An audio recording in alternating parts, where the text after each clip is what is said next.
So as far as white noise or the scar tissue that, it's like it's a material but it's negative, the Trojan alphabet would be something that would be jumbled and being confused in like a rotor if it's being spun in a rotisserie between your cell and your DNA, and it's decohering it as like a jigsaw puzzle, and the jigsaw puzzle is filled with nothing but dead ends because that's all that it was made to be. Understanding these things that are and then subjectively aren't it's kind of like Pandora's box, where like everything was gathered and put into it, and then once it's open, which ostensibly already had begun before you were born, you're subjected to all of it. I think that this is the difference maker between a splitting headache and a migraine, or a scar tissue that continues to grow and you get cramps really bad, as opposed to other people who might not. So particular is things that aren't. And the definition of a blank space is if it's sound white noise. And in white noise is blanks everything out, because the essence of it is it having devoid of intricacy. If you're speaking about light, I mean, if you're looking at it where it's impossible not to, but if you were able to not all the time, then it would be the definition of the perfect black body. It's impossible to have, but lo and behold, that's what a black hole actually resonates as, in order for light to not be escaped from it. It achieves a perfect black body. And this is kind of like free motion. It's not exactly it, because it's impossible to achieve. But the free motion of the cytoplasm in comparison to DNA, it's pretty darn close. My obsession with cytoplasm is that it's within the cell wall, and the cell walls are so strong, but inside of them are other things that are like oblique and oblong. It's like, well, how long did it take for you to think of all that? I was turned 32 a few days ago. I've been thinking about that probably since I was like 20. So what a shadow orbit would be is the exchange of the outside of the photon shell.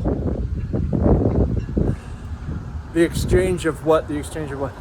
In every other spot, there is a part of empty space. This is called dark energy.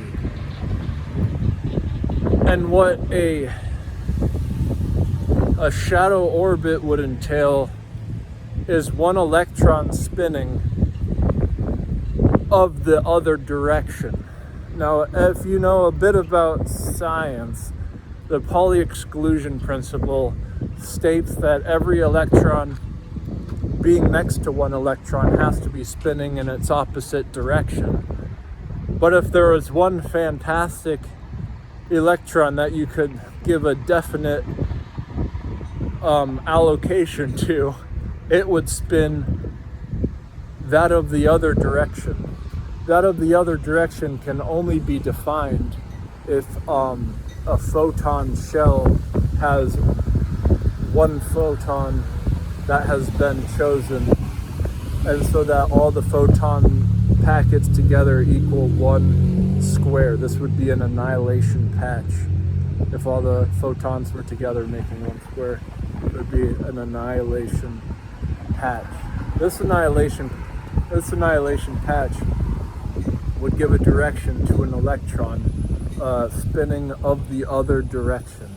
Of the other direction would be how light travels to you from the past. The electron would be spinning opposite of that. And it would be in defiance of an entire universe, just one electron spinning of the other direction. That's what shadow orbit. when dealing with infinities, there's a treasure trove of discovery, and I think the best way to handle an infinity is to find the thing that defines it.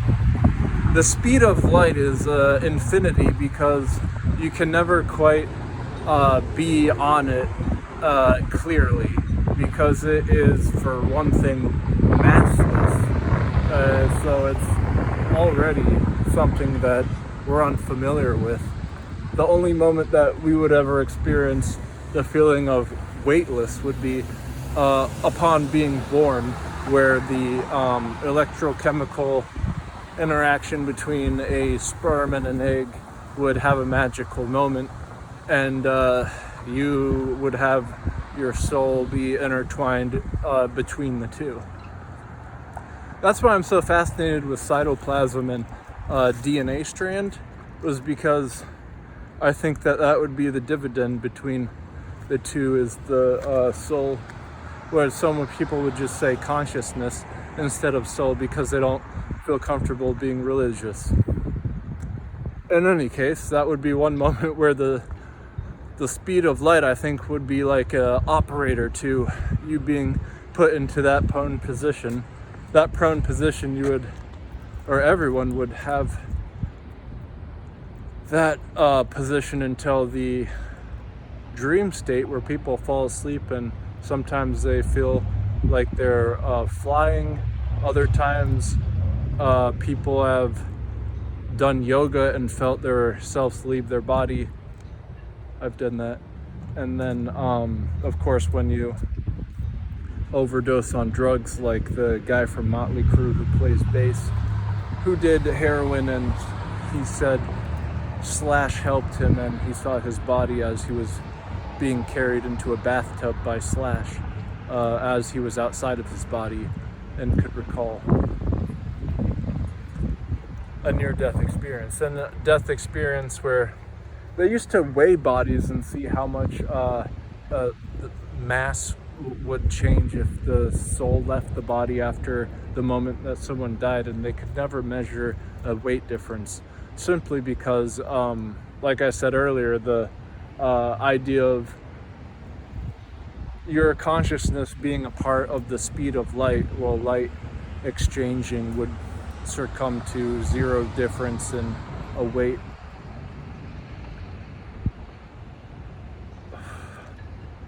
So if you're to measure a photon packet, this is a discrete packet, is of a definite size. People say it's a packet. Packets are square or rectangular. I fancy them as being a photon shell. What a shell would encumber is a round surface. And I think that is fitting for anything, because when it is having light either emitted or absorbed, it's going to be what I like thinking of it as a shell, and the opposite of that would be a shadow orbit. Now bear with me in mind that I just came up with this, so it's probably whimsical, but I'm trying to define definite shapes of infinity, so cut me some slack. This photon shell would ostensibly be what a photon packet is, if you were trying to measure it. You could never get the exact corners of the shape of the discrete packet of a photon.